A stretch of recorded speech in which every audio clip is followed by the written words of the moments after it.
Sí, señora magistrada. Me extraña de que el día de hoy se haya instalado esta sesión, toda vez de que este documento ingresó a su despacho el día de ayer y mi abogado está en la calle. Bien, es su abogado. Perdóneme, señor Castillo, no le debe extrañar cuestiones que son establecidas en el Código Procesal Penal. A dar el artículo pertinente para que usted sepa. La defensa del presidente de la República, Pedro Castillo Terrones, solicita que se declare nula todas las actuaciones contabilizándose desde la resolución número 1 hasta la actualidad. Cuando el Tribunal Constitucional emite ese pronunciamiento, pero en ningún momento habló sobre el levantamiento de fuero durante los 7 días de vigencia de la detención preliminar. Entonces, durante ese tiempo, 7 días que el juzgado de investigación preparatoria le otorgó al fiscal deteniendo ilegalmente a mi patrocinado, pudo haberse hecho la denuncia constitucional. Y si eso le pasa a una persona que ocupó el más alto cargo de la nación, presidente de la República, fue nuestro presidente de todos. Si eso le pasa al señor Pedro Castillo Terrones, no me imagino qué le pueda pasar a una persona de a pie, a las muchas personas que se consideran injustamente procesadas. Gracias. El tribunal va a resolver. Doctora, pido derecho a réplica, por favor. No hay réplica, señor. Señor abogado. Dejamos constancia que no se ha permitido realizar recurso de réplica. También con ese respeto que ustedes nos han brindado, voy a pasar a la parte de atrás. No, usted continúa en el lugar. Continúa en ese lugar. Es que la Constitución no ampare el abuso del derecho. El abuso del derecho se da cuando existen pedidos constantes por parte de la defensa. Pido que se tenga en consideración que hemos invocado base legal.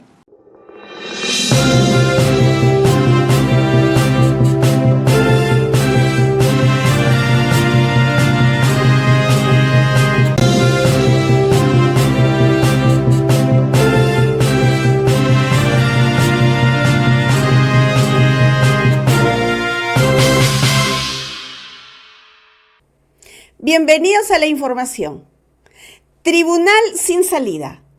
Defensa de Pedro Castillo los deja mudos y temblando. La sesión número 75 del juicio seguido contra el presidente Pedro Castillo y sus coacusados fue un capítulo digno de archivo histórico o de tragicomedia judicial peruana. Todo empezó como siempre. Solemnidad, caras largas, toga impecable. Pero bastó que el presidente Pedro Castillo pidiera formalmente y reiterando la incorporación de su abogado Hugo Jesús Yataco Pérez para que el tribunal empezara a sudar frío. ¿Por qué?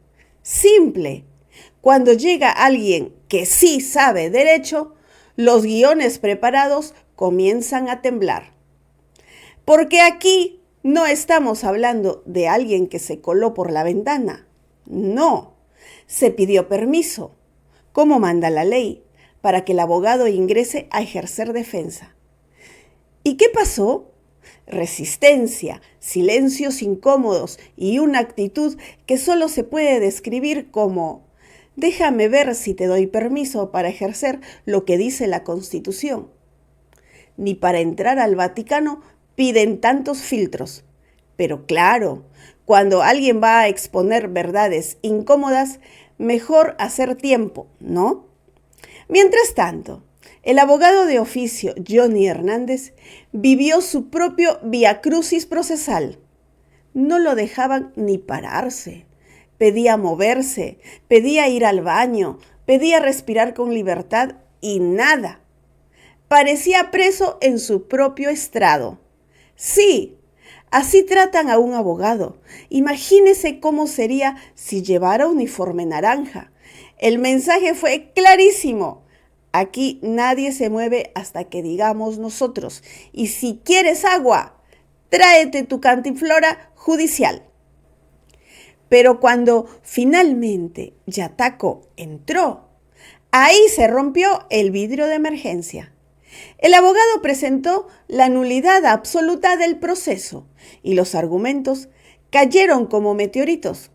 Que nunca hubo denuncia constitucional, que los fiscales no tenían competencia, que los jueces fueron designados fuera del procedimiento legal. En resumen, el juicio tenía más irregularidades que campaña electoral en provincia y mientras hablaba, las caras de los jueces imperdibles. Si el derecho fuera examen sorpresa, varios hubieran jalado. El juez Guerrero, en un intento desesperado por retomar control, soltó aquello de no dilatar el proceso. Traducción real. Por favor, no arruines el final que tenemos preparado desde hace meses. Pero Yataco no perdonó, le respondió con fundamentos y dejó al magistrado sin libreto. Ahí sí, el juez fue por lana y salió trasquilado, sin tijeras, sin argumento y sin dignidad procesal. Y luego vino la joya. El abogado pidió réplica. ¿Y qué hizo la jueza Carvajal? Estalló, se crispó. Casi vuela el Código Penal de la mesa. No hay réplica, gritó. Porque cuando los argumentos fallan, queda la autoridad del dedo y el grito. Acto seguido. Los jueces anuncian que responderán junto con la sentencia. La norma legal, pues, improvisación del día. Esa respuesta ni en examen oral de alumno nervioso. Resultado, el abogado presentó reposición y dejó al tribunal más perdido que cuy en tómbola. Al final, la frase que retumbó fue letal. Sí, si así violan derechos de un presidente de la República, imagínense lo que hacen a un ciudadano común. Esa sala, ese día, quedó expuesta, no como templo de justicia, sino como escenario de miedo, improvisación y autoridad nerviosa. Y todo porque llegó un abogado decidido a hacer algo simple, exigir que se cumpla la ley. Bienvenidos a su canal Poder Soberano TV Oficial, despertando el verdadero poder que vive en ti. Y así comenzamos.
Bienvenidos. Lo que ocurrió en la sesión 75 del juicio seguido contra el presidente Pedro Castillo no fue una audiencia, fue un terremoto político. Una jornada donde los jueces temblaron, la defensa habló fuerte y la justicia, bueno, intentó esconderse debajo de la mesa. Todo comenzó cuando el presidente Pedro Castillo pidió formalmente, correctamente y reiteradamente el ingreso de su abogado Hugo Jesús Yataco Pérez. ¿Y qué hicieron los jueces? Lo que mejor saben hacer: ponerse nerviosos, mirar papeles y fingir que no escuchan. Parecen que defenderse en Perú es un privilegio, no un derecho. Una pregunta al señor Castillo Terrones. ¿El señor Hugo Jesús Yataco Pérez es su abogado? Sí, señora magistrada. Me extraña de que el día de hoy se haya instalado esta sesión, toda vez de que este documento ingresó a su despacho el día de ayer y mi abogado está en la calle. Bien, es su abogado. Bien. Doctor, A ver, perdóneme, señor Castillo, no le debe extrañar cuestiones que son establecidas en el Código Procesal Penal. Cuestiones que son establecidas en el Código Procesal Penal, quizás no lo sepa, le vamos a dar el artículo pertinente para que usted sepa, o su abogado debería instruirlo. El señor es su abogado desde marzo, que empezó este juicio, hasta ahora. Usted quiere ahora que ingrese otro abogado. Primero tenemos, ya usted vio el trámite que se dio la semana pasada, el martes, se le consultó, se le dijo al abogado, usted se va a pronunciar, quiso ver el escrito, lo ha leído, ahora le vamos a preguntar respecto al segundo escrito y según eso vamos a tomar una decisión. Cuando se decida eso, y queríamos confirmarlo con usted también hoy día, se va a tomar la decisión si el señor que usted acaba de indicar ingresa, y si es así, pasará y hará lo que corresponda. Entonces tiene que esperar usted que se cumpla con el procedimiento que es. ¿Ya? Ahorita va a preguntarle a su abogado, al señor defensor público, qué piensa sobre eso, ¿ya? Gracias, señor presidente. Bien, en ese sentido, el tribunal tiene que tener un carácter tuitivo, garantizar la defensa del señor Castillo Terrones. Sin perjuicio de ello, vamos a permitir el ingreso del señor Yataco Pérez y para que pueda realizar las actuaciones que corresponda. Pero reiteramos, continúa con el asesoramiento también del doctor Ricardo Hernández Medina, a quien, por cierto, en ningún momento lo ha subrogado, lo que ha reiterado el día de hoy. Mientras tanto, el abogado de oficio, Johnny Hernández, parecía detenido en su propio juicio. Pidió moverse, pidió cambiar de lugar, pidió ir al baño y la respuesta del tribunal fue no. Ni preso político en dictadura vive tanto control. Y comunicaremos a la defensa pública de la situación particular que hay en este caso. Bien, entonces que ingrese. Para que el señor defensor público continúe en este juicio. Usted se queda, señor defensor público, independientemente que el señor Castillo hoy día, el martes solicitó, hoy día también, pero usted está desde el comienzo, ¿no? Ahora, solicitaría, mientras esté el abogado, paso yo a la parte trasera, la parte de atrás. Siéntese al costado, doctor. Siéntese al No, costado. puede sentarse al costado el abogado. Muchas gracias. No, que se Que siente. continúe ahí. Sí, no, la defensa. Ah, bueno, también, como usted quiera.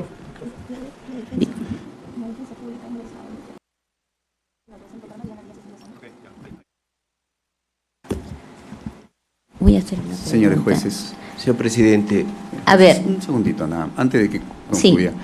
Señores jueces, esta defensa pública agradece realmente la consideración de que el defensor público esté sentado aquí, pero yo represento una institución que es el Ministerio de Justicia. Y representando a la institución del Ministerio de Justicia, frente a nuestro reglamento y nuestras bases jurídicas, nosotros no podemos estar sentados precisamente cuando ya un abogado privado ha asumido la defensa. Pero sí nosotros vamos a, también con ese respeto que ustedes nos han brindado, voy a pasar a la parte de atrás porque nosotros sí estamos asignados hasta el final del caso por el mismo Ministerio de Justicia. Pero sí, solamente la ubicación nomás, señores jueces. Paso a la parte de atrás, yo voy a continuar conociendo el proceso, voy a continuar en la asignación como defensor, pero ya acaban de nombrar un defensor privado. bien, el tribunal ya se ha señalado y el abogado ha ratificado que viene por esta incidencia. Entonces, continúa usted en el patrocinio y en el lugar donde corresponde. Doctora, solamente solicito, hasta que termine este incidente, si por favor se me permite pasar a la parte de atrás. Gracias. No, usted continúa en el lugar. Continúa en ese lugar. Bien, ya hemos resuelto eso. señor presidente. El hecho de que yo esté presente en este proceso no me va a mellar que yo me siente en la parte trasera, pero tenemos que respetar, señores jueces, las institucionalidad más que nada. Yo soy un abogado que representa a una institución. Pero cuando al fin entró el abogado Yataco, ¡boom!, empezó la demolición jurídica. No hubo denuncia constitucional, fiscales sin competencia, jueces designados fuera del procedimiento legal. Un misil directo al corazón del proceso. Mientras tanto, los jueces, con cara de ¿quién invitó a este abogado que sí sabe derecho? Vamos.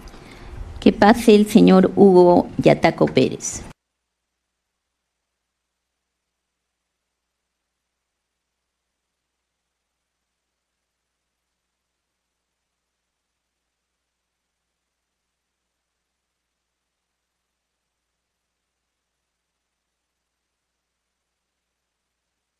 Buenos días. Acredítese, por favor, señor abogado. Muy buenos días con todos, señores jueces supremos. Asumiendo la defensa del ciudadano presidente de la República, José Pedro Castillo Terrones, se acredita el abogado Hugo Jesús Yataco Pérez, identificado con registro del Colegio de Abogados de ICA 5012, señalando para efectos de notificación, conforme acreditado en el escrito, la casilla electrónica 56660, correo electrónico notificaciones@yatacoperez.com, celular 985-260379. Bien. La palabra tiene de 5 a 10 minutos. Bien, lo escuchamos. Doctora, solamente precisar, se va a atender de manera inmediata el pedido de nulidad planteado. Eso es lo que me está indicando. ¿Perdón? No, el tiempo que le vamos a conceder para que usted alegue su nulidad. Correcto. Tiene de 5 a 10 minutos como máximo. Gracias, doctora. La defensa hubiese preferido un poco más de tiempo, ¿no? Y, sin embargo, vamos a ser lo más precisos posibles. De conformidad con lo señalado en el artículo 149, incisos B, C y D, la defensa del presidente de la República, Pedro Castillo Terrones, solicita que se declare nula todas las actuaciones contabilizándose desde la resolución número 1 hasta la actualidad, porque existe afectación al debido proceso, se ha desviado a la jurisdicción predeterminada por ley, no se ha respetado sobre todo el derecho al juez natural conforme corresponde. Esta petición la realizamos por lo siguiente. El 10 de diciembre del año 2022, la entonces fiscal de la Nación, Patricia Benavides, comunica al Congreso de la República un oficio en el cual establece que existe un mandato de detención vigente respecto al señor Pedro Castillo Terrones. Ojo, un mandato de detención vigente. El día 10 de diciembre no comunica una denuncia constitucional, solo es un oficio. El día 11, el Congreso de la República lo que hace es dar trámite a ese oficio. Pero ojo, respecto a la situación jurídica del señor Pedro Castillo, en ningún momento se refiere a una denuncia constitucional. El día 12 de diciembre, en horas de la madrugada, el Congreso de la República aprueba una resolución de contenido penal sin que exista en ese momento denuncia constitucional, informe de precalificación de hechos y tampoco un informe que delimite los hechos que hoy deberían ser materia de juzgamiento. Situación que es insalvable, que en la actualidad no puede subsanarse y que en este primer extremo justificaría la nulidad. Siendo las 7:12 de la mañana del día 12 de diciembre, la fiscal de la Nación de ese entonces ingresa una denuncia constitucional de manera extemporánea y se incluye en ese momento al señor Pedro Castillo Terrones. Sin embargo, cuando se le da trámite a esta denuncia, lo que el Congreso establece es la sustracción de la materia y por lo tanto se puede acreditar, conforme a la documentación que hemos presentado, que nunca existió denuncia constitucional, informe de calificación de hechos que pudiera establecer cuáles son los hechos por los cuales formalmente se le va a sentenciar a mi patrocinado, sea en sentido absolutorio o condenatorio. Sobre este primer aspecto, planteo la interrogante a la Judicatura y a la Fiscalía aquí presente.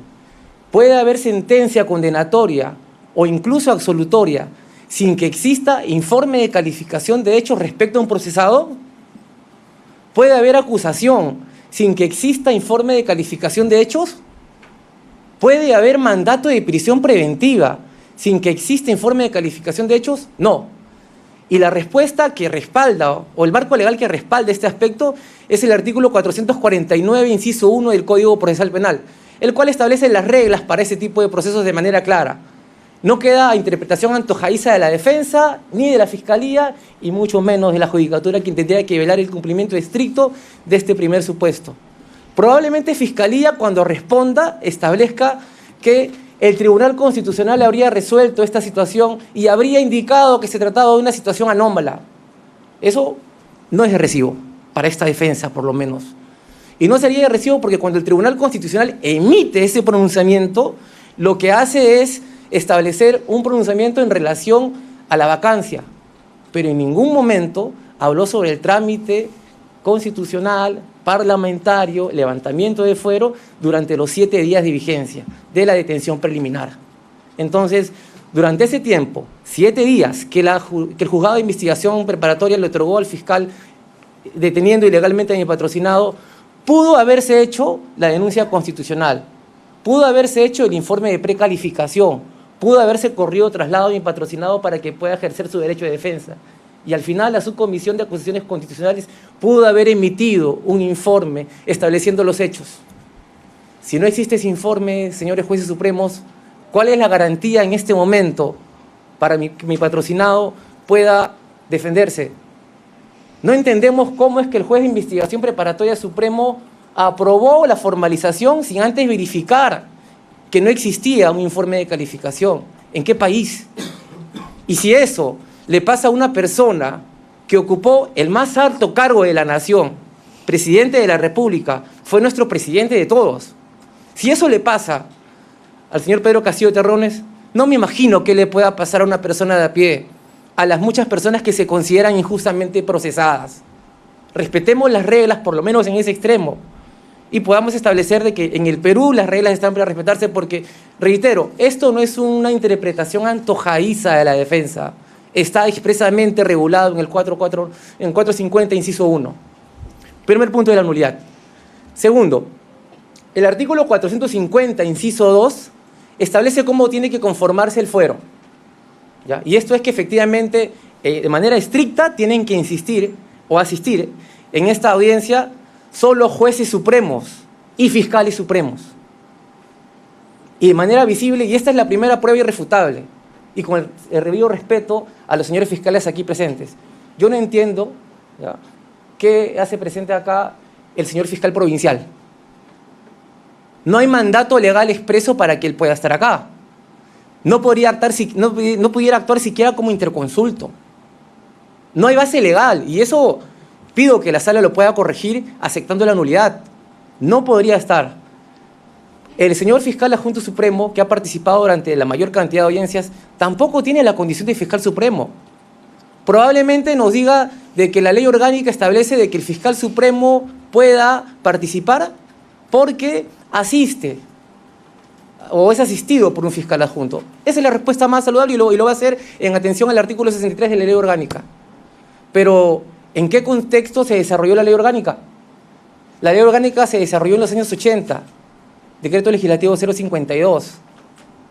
El Código Procesal Penal data del 2004, entra en vigencia en el 2006, y en el 2006, a partir de que entra en vigencia progresivamente en todos los distritos, establece lo siguiente: la designación para los casos de alto funcionario, para juzgamiento y para investigación, está a cargo de un fiscal supremo. Está a cargo de un fiscal supremo, no de otro. Y es una regla que pido también que se respete, porque aquí es donde jurídicamente estoy traduciendo todo lo que mi patrocinado ha dicho desde el inicio del juicio. Los fiscales no son competentes. Esto no está ordenado.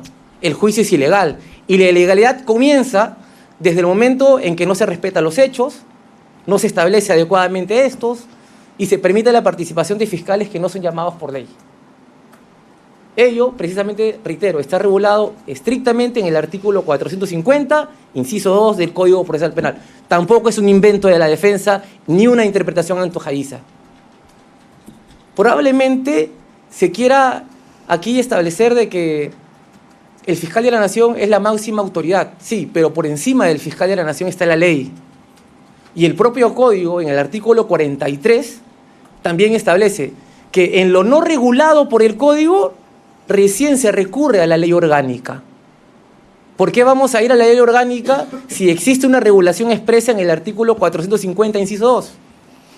Hasta ahora no encuentro una respuesta razonable y no entendemos cómo la Judicatura Suprema en este momento pudo haber omitido dicho error y pudo haber permitido la presencia de un fiscal provincial y no haber permitido o invocado la participación de un fiscal supremo. Más aún cuando la resolución número 1, que hemos pedido la nulidad, de manera expresa en la parte resolutiva dice: convóquese a la fiscal suprema. No autoriza a un fiscal adjunto supremo, no autoriza mucho menos a un fiscal provincial, y es más, en otras audiencias se ha visto a un fiscal de mucho menor jerarquía, un fiscal adjunto provincial, y todos sabemos que es de primer nivel, ¿ya? Pero eso, por temas de competencia, no podría habérsele permitido. Debió haberse llamado seriamente la atención al Ministerio Público, y esa es parte del reclamo justo que hace mi patrocinado, porque no se le está atendiendo de manera adecuada. Tercer aspecto de la nulidad, y esto es relacionado a la participación de los jueces aquí presentes. El propio artículo 450, inciso 2, establece que los jueces de la Sala Penal Especial, como en este caso, así como el juez supremo de investigación preparatorias, son designados entre los miembros de la Sala Penal de la Corte Suprema. Entre los miembros de la Sala Penal de la Corte Suprema. Hemos evidenciado, a partir de la resolución número 1, 2025, hacia atrás, emitida por la presidenta del Poder Judicial, ¿ya? A través de un acto administrativo, designa a los jueces aquí presentes a través de ese acto administrativo. Entonces, la pregunta aquí es clara. Los jueces aquí presentes formaron parte de la Sala Penal Especial el año pasado como para poder tener facultades para poder concurrir a este juicio oral. Evidentemente la respuesta es no. ¿Por qué? Porque la resolución 1/2024 no los mantiene ustedes en la Sala Penal de la Corte Suprema. Igual verificamos las resoluciones anteriores. Para que la judicatura o los 3 jueces aquí presentes pudieran tener competencia, debieron haberse reunido los jueces supremos de la Sala Penal. Y resulta evidente, Sí. Se ha vencido su tiempo, señor abogado. Pido 2 minutos para concluir, por favor. 2 minutos. Gracias. Concluya. Gracias. 2 minutos. Entonces, la única manera de poder establecer que el fuero se ha respetado es en estricto cumplimiento del artículo 456.2, y eso no sucedió, porque la propia resolución 1/2025 establece que los señores jueces aquí presentes fueron designados por una resolución administrativa y no por los miembros de la Sala Penal Permanente. A manera de ejemplo, el doctor César San Martín pudo haber sido juez de juzgamiento o pudo haber sido juez de investigación preparatoria, pero designaron a un juez de investigación preparatoria, el doctor Cheklik, que no tenía esa investidura en ese momento. Por estas consideraciones, y habiendo advertido que esto afecta de manera directa a los incisos B, C y D del artículo 150 del Código Procesal Penal, solicito que se declare fundado el pedido de nulidad, habiéndose afectado de manera irreparable, no siendo convalidable ningún acto, el fuero que le correspondía a mi patrocinado. Hagámoslo en un país democrático, por favor, pido que se acceda al pedido, puesto que es la única manera de poder garantizar a todos los ciudadanos que las leyes escritas están para cumplirse. Gracias. Gracias, señor abogado. Sí. El juez Guerrero, desesperado, dijo: no dilatemos el proceso. Traducción: no nos malogres el final ya escrito. Pero Yataco le respondió con fundamentos y lo dejó sin argumento, sin libreto y sin aire. Señora directora de debates, voy a pedirle una aclaración al señor abogado. Señor abogado, en un primer escrito autorizado por usted y de hecho que damos por sentado, es un presupuesto que no admitiría ninguna discusión, el hecho que usted está debidamente formado como abogado, usted está acreditándose como abogado defensor. A los acusados no le podemos exigir el cumplimiento ni el conocimiento de las normas, pero a los abogados sí. Dentro de las obligaciones que tienen los señores abogados está el de no propiciar actitudes dilatorias. Esto no tiene nada que ver con el derecho constitucional a la defensa. El derecho constitucional a la defensa tiene una magnitud universal. Pero lo que también hay que remarcar, y eso lo establece la propia Constitución, es que la Constitución no ampare el abuso del derecho. Eso es algo en lo que nos decantamos todos los días y hay que buscar el equilibrio. ¿Usted cree como abogado que eso es una figura admisible o es que usted está viniendo el día de hoy para, a partir de hoy, asumir la defensa del señor Castillo hasta que concluya este juzgamiento? Permítame, doctor. El abuso del derecho se daría cuando mi patrocinado, a través de un abogado... Perdón, disculpe usted, no me malentienda. Yo no he calificado su actitud de abuso de derecho. He explicado. Lo que le he pedido a usted es que nos aclare si usted ratifica lo que expresó en su primer escrito, en el sentido de que solo venía a esta audiencia para pronunciarse o formular una articulación de nulidad. Nosotros no hemos querido limitar ese deseo del señor Castillo, del acusado Castillo, para que usted venga acá como su abogado, porque es un derecho. Pero sí, usted tiene que respondernos si es cierto que únicamente viene por esta incidencia o es que va a hacerse cargo de la defensa del señor Castillo hasta el final de este caso. Doctor, permítame responder, por favor. Claro que sí. El abuso del derecho, y esta parte de mi respuesta, el abuso del derecho se daría cuando existen pedidos repetitivos. Esta es la primera vez... Pero le estoy diciendo que yo no he calificado su conducta. No. Omita usted cualquier consideración porque no me he referido a usted. Doctor, la respuesta tiene una argumentación y pido por favor que me permita terminar. El abuso del derecho se da cuando existen pedidos constantes por parte de la defensa con la finalidad de dilatar, sean estos pedidos maliciosos. Esta es la primera vez que una defensa particular ingresa a formular la nulidad en atención a los considerandos antes expuestos. Debe tenerse en consideración para este punto que la defensa se desarrolla durante un juicio oral o durante cualquier etapa del proceso por mandato expreso de un patrocinado.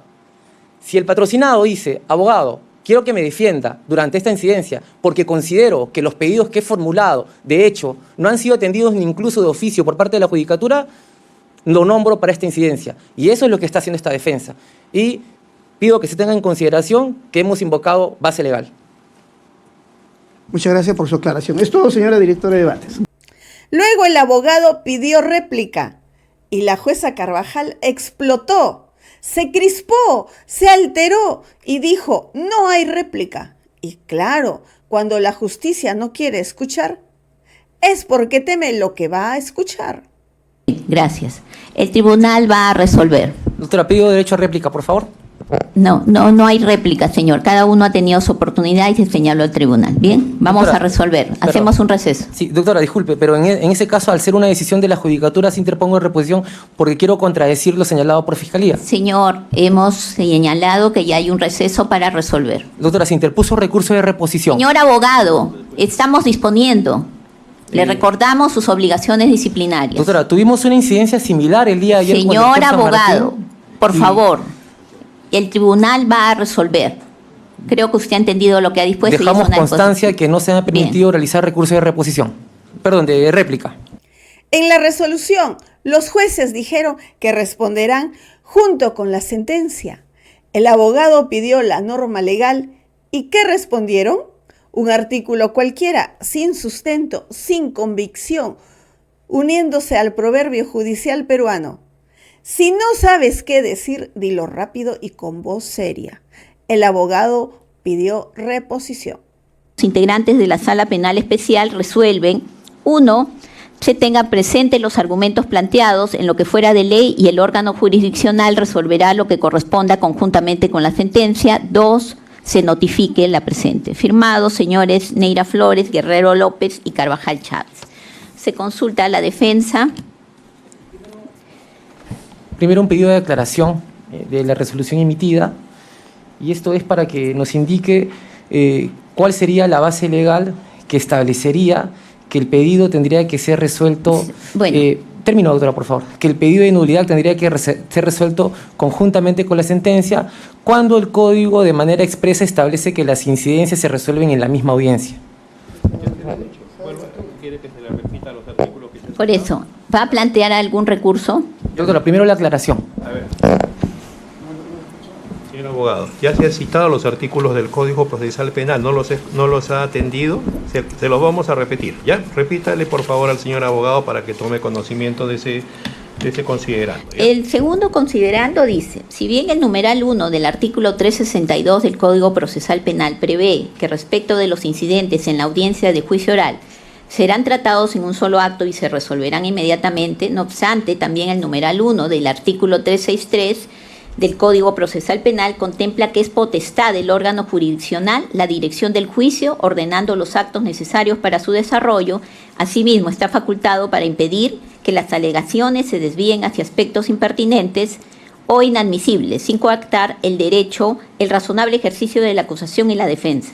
Que estando a lo anterior se advierte que el régimen de incidencias debe sujetarse a aspectos que no desvíen el curso regular del juicio, siendo una facultad discrecional del órgano judicial la calificación de los escenarios promovidos que podrían impedir el efectivo desarrollo de los actos de enjuiciamiento penal. Señor abogado, ¿se le notifica la decisión? Se interpone el recurso de reposición. Fundamente, por favor. Gracias, doctora. En principio, parte del recurso, conforme a lo señalado en el artículo 415 y siguientes del Código Procesal Penal, es establecer que esta resolución está impidiendo que se establezca en este momento si el juicio tiene validez por participación de jueces y fiscales que no se deberían de estar participando en este momento. Entonces, ¿cómo puedo yo esperar una sentencia absolutoria o condenatoria si previamente no he definido que quien tiene que emitir la sentencia, que quien tiene que sostener la acusación, no está debidamente legitimado? Por eso es que la Judicatura tiene que reexaminar la decisión y, reponiendo las cosas al estado anterior, debería de resolver el pedido de nulidad. Consideramos también que dentro de nuestras alegaciones, ya pedimos respetuosamente a la sala que nos dé el derecho a réplica, porque hay muchos aspectos que no han sido sostenidos válidamente, ¿ya?, o con argumentos suficientes por parte del Ministerio Público, y eso es una situación que la defensa no lo ha tomado bien, porque considero que en todo Estado de Derecho, como se promulga tanto a nivel constitucional, a nivel ordinario, ya, se le da el derecho a la persona para que pueda contradecir, pero siendo un juicio tan importante, ¿no se da ese derecho a contradecir, a hacer una réplica? Y parte de la réplica era establecer que el fiscal está contando una verdad a medias. No puede traer a colación un incidente de cesación de prisión preventiva a este juicio oral. Sabemos que la naturaleza jurídica de los pedidos son totalmente distintos. Ahora, la Judicatura ha establecido de que lo va a realizar conjuntamente con la sentencia. Y cuando hice la pregunta cuál era la base legal a través de la aclaración, considero que no nos ha dado la respuesta adecuada. Porque el vicio sí es trascendente.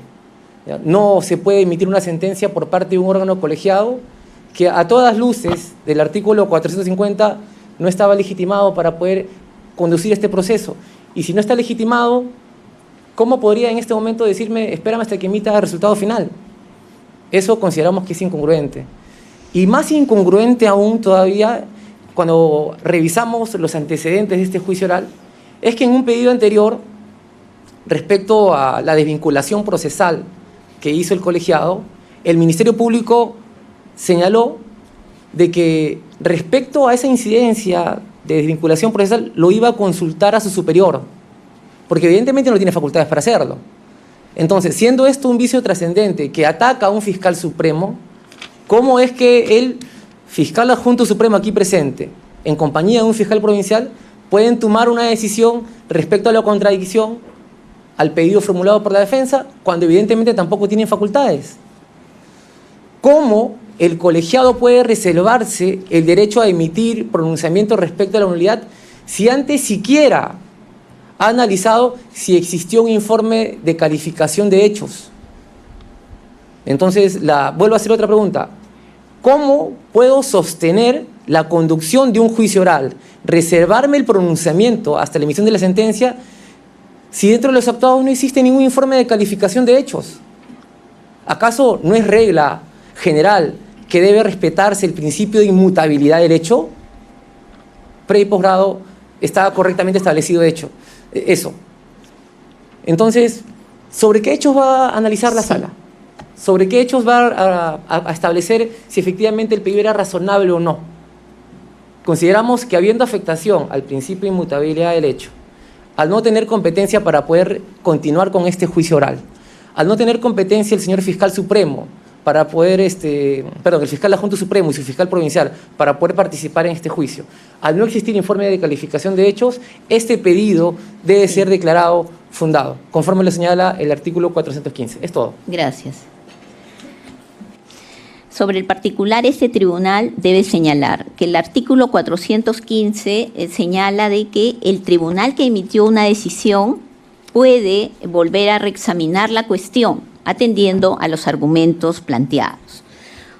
Un primer punto que este tribunal destaca y que informa toda nulidad es el de oportunidad, ¿no? El señor Castillo Terrones ha tenido la oportunidad con sus abogados de plantear inicialmente este pedido de nulidad. Sin embargo, no se hizo. Por todos estos fundamentos, la Sala Penal Especial declara infundado el recurso de reposición y dispone se continúe la causa conforme a su estado. Se notifica esta decisión a las partes. Señor abogado. No estamos conformes con la decisión. Bien.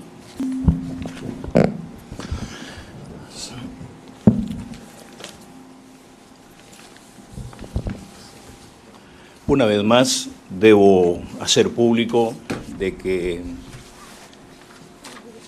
durante todo este proceso y a partir del 4 de marzo he venido sosteniendo de que mis derechos siempre han sido vulnerados, tanto como presidente y como ciudadano. Por esa razón, habiendo escuchado la claridad de los argumentos de mi defensa y viendo de que siguen siendo vulnerados estos mis derechos, no quiero más exponer al abogado que el día de hoy he acreditado. Por lo tanto, la subrogo en este momento. Muchas gracias por su servicio, doctor Nieta.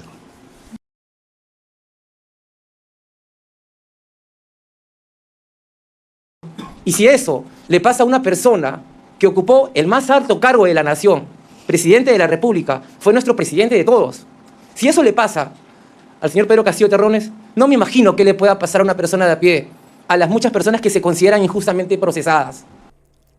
Y así terminó la audiencia, con un tribunal perdido y una defensa que les dio cátedra. Y lo más duro fue la frase: si así tratan a un presidente de la República, imagínense lo que hacen a un ciudadano común.